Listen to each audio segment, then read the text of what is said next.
continuer cette politique baissière, d'abord des intérêts africains au niveau du compte d'opération, si on les laisse continuer à manipuler le taux directeur européen de telle façon que le franc CFA se retrouve en situation de faiblesse totale face au dollar, nous allons nous retrouver avec les Africains armés de pioches et de couteaux et de machettes et de pilons aux portes des palais présidentiels.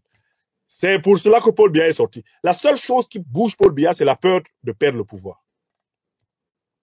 Paul Biya voit venir une immense colère populaire. Si à un moment donné, les Camerounais, les Gabonais, les Équato-Guinéens, les Tchadiens, les Centrafricains ne peuvent même plus se débrouiller parce qu'on va venir les poursuivre dans la rue pour payer l'impôt sur le revenu, alors même qu'on ne leur a pas assuré un revenu, ce peuple-là, qui jusqu'ici a gobé des mouches, a accepté tous les mensonges, toutes les brutalités pratiquement de Biya, ces peuples-là vont sortir comme un seul homme et ce sera la révolution d'Afrique centrale. Paul Biya est sorti, pour dire aux autres présidents d'Afrique centrale, une immense révolte populaire arrive parce que nous ne serons même pas capables d'assurer le fonctionnement minimal de nos États. Ça, c'est un. De deux, parlons le même langage face à la France et à l'Union européenne pour leur dire, vous êtes en train de dévaluer notre monnaie. Vous êtes en train d'effondrer notre monnaie. Mais les problèmes que ça va déclencher là, vous-même, vous allez perdre dedans. Vous nous fragilisez, mais vous allez y perdre. Parce que nous n'allons pas nous laisser faire. Et Paul Biya dit, il faut un sursaut collectif. Ça veut dire qu'il ne veut pas parler seul. Si c'est lui seul, Paul Biya, qui parle, c'est sur lui seul qu'on va organiser un coup d'État. Comme cela se prépare déjà contre lui. Puisque lui veut organiser la succession de son fils Franck, la France-Afrique prépare un général ou un colonel pour le renverser et instaurer une transition oligarchique au Cameroun. Paul Biya le sait. Et voilà pourquoi il menace ses maîtres. Si vous faites ça, ça ne va pas se passer comme vous pensez. Hein. L'Afrique a beaucoup changé. Il appelle Touadéra. Touadéra, est-ce toi le président de la CEMAC? Tu n'as pas le courage de parler. Mais quand tu ne pourras même pas avoir tes misérables 10 millions de dollars que tu es allé demander à Macron, tu vas voir. Ongaïen, tu vas voir. Il appelle Obiang Nguema.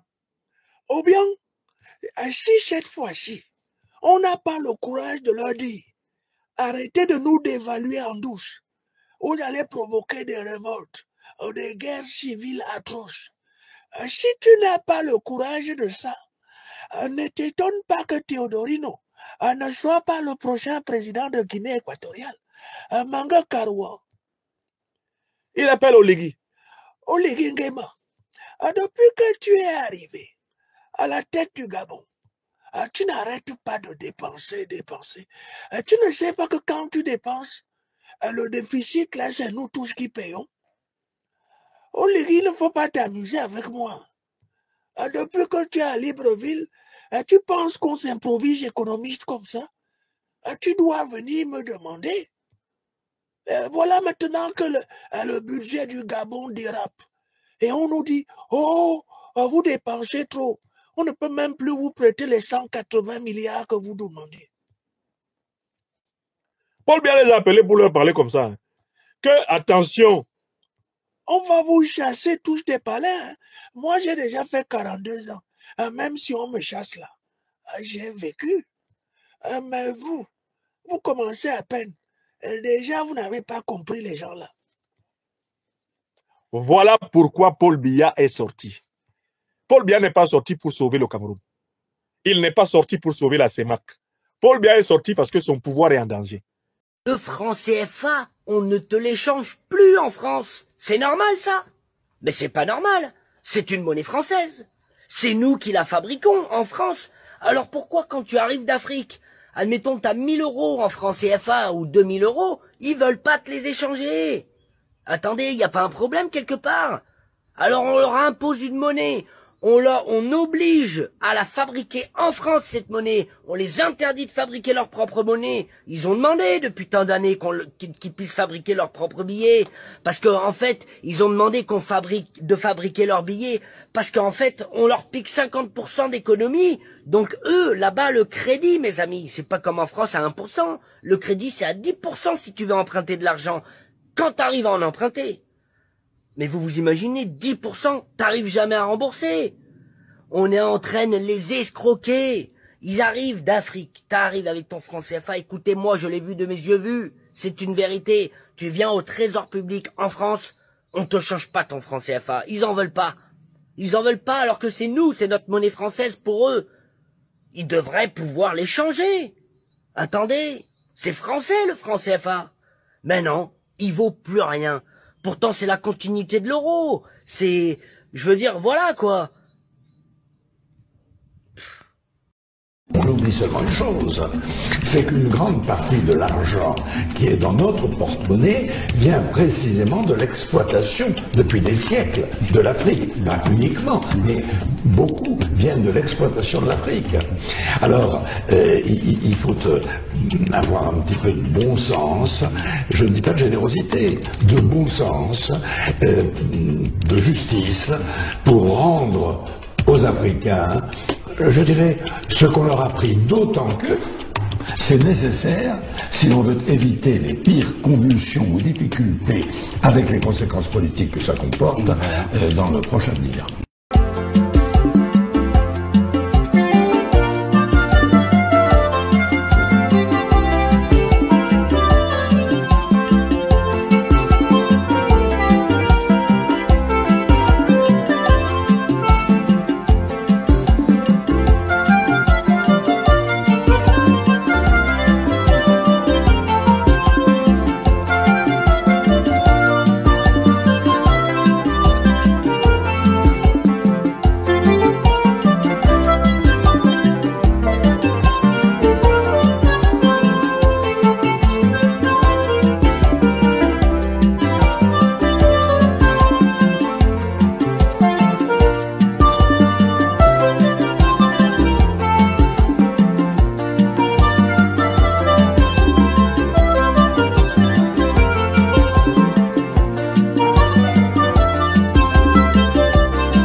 je dirais, ce qu'on leur a pris, d'autant que c'est nécessaire si l'on veut éviter les pires convulsions ou difficultés avec les conséquences politiques que